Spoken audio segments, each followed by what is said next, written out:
Assalamualaikum warahmatullahi wabarakatuh. Perkenalkan, nama saya Nursaini Simbolon, NPM 19071035.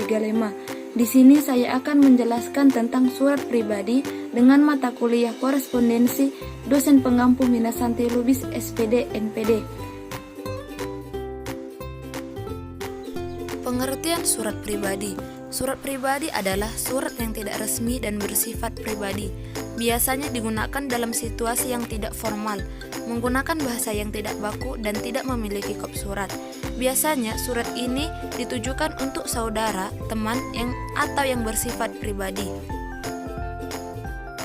Dari pengertian tersebut dapat disimpulkan bahwasanya surat pribadi lebih dominan menggunakan bahasa sehari-hari, tidak terpaku kepada bahasa baku atau bahasa yang sesuai dengan KBBI pada surat resmi pada umumnya.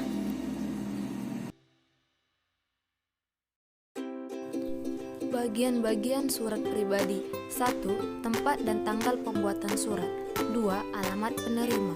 3. Mencantumkan kata sapaan atau salam pembuka. 4. Paragraf pembuka. 5. Bagian isi surat. 6. Bagian penutup. 7. Nama penulis dan tanda tangan.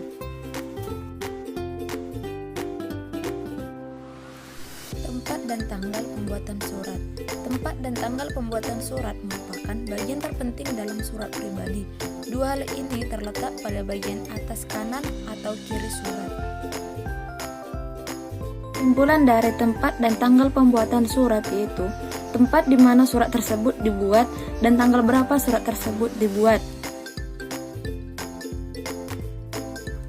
Alamat penerima. Selain tempat dan tanggal pembuatan surat, penulis juga harus menyertakan alamat untuk penerima. Pada langkah ini, penulis dimulai dari nama penerima. Alamat penerima. Alamat penerima yaitu tujuan dari surat tersebut dikirimkan, kepada siapa surat tersebut dikirimkan.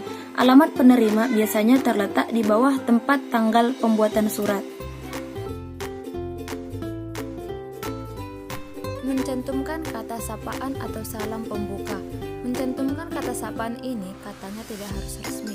Penulis bisa menggunakan bahasa yang digunakan sehari-hari. Mencantumkan kata sapaan atau salam pembuka. Dalam surat pribadi, beda halnya dengan surat dinas. Dalam surat dinas, salam pembuka harus kata atau dengan bahasa yang baku. Sementara, dalam surat pribadi, salam pembuka dapat digunakan dengan bahasa sehari-hari atau ucapan salam. Paragraf pembuka. Pada bagian pembuka biasanya meluapkan isi hati, baik meluapkan kerinduan, ungkapan kebahagiaan, dan lainnya. Di dalam paragraf pembuka tidak diwajibkan menggunakan bahasa formal. Paragraf pembuka. Pada paragraf pembuka biasanya berisikan ungkapan hati, ungkapan kesenangan, kerinduan, atau yang lain sebagainya.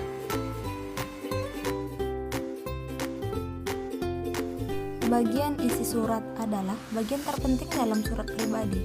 Umumnya pada bagian tersebut menuliskan maksud atau tujuan dari dibuatnya surat pribadi tersebut. Bagian isi surat. Pada bagian isi surat biasanya berisikan ungkapan apa tujuan kita mengirimkan surat tersebut, apa hal penting yang terdapat dalam surat yang kita kirimkan. Bagian penutup. Bagian penutupnya umumnya berisi permohonan maaf kepada penerima surat.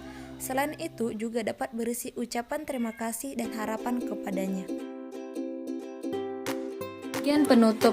Pada bagian penutup dapat disimpulkan bahwasanya penutup surat pribadi biasanya berisikan permintaan maaf kepada penerima surat, harapan ke depannya, ataupun ucapan terima kasih kepada penerima surat. Nama penulis dan tanda tangan. Penulisan nama terang dan tanda tangan si penulis atau si pengirim. Bagian tersebut biasanya ditulis pada bagian bawah pojok kanan atau kiri surat. Tanda tangan juga berfungsi untuk meyakinkan kepada penerima jika surat tersebut benar-benar berasal dari si penulis.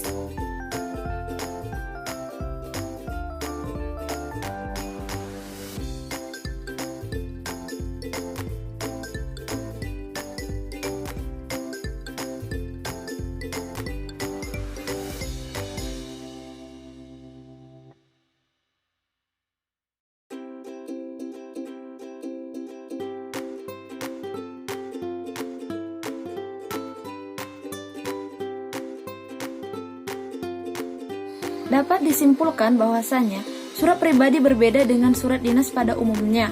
Nah, surat pribadi lebih dominan menggunakan bahasa sehari-hari yang sering kita gunakan. Namun, pada surat dinas lebih dominan menggunakan bahasa baku atau bahasa yang resmi. Dalam surat pribadi, walaupun menggunakan bahasa sehari-hari, namun harus mengacu pada bahasa yang sopan dan santun. Demikian presentasi yang dapat saya sampaikan. Apabila terdapat kesalahan dalam tutur sapa saya terlebih dahulu minta maaf. Demikian, Assalamualaikum warahmatullahi wabarakatuh.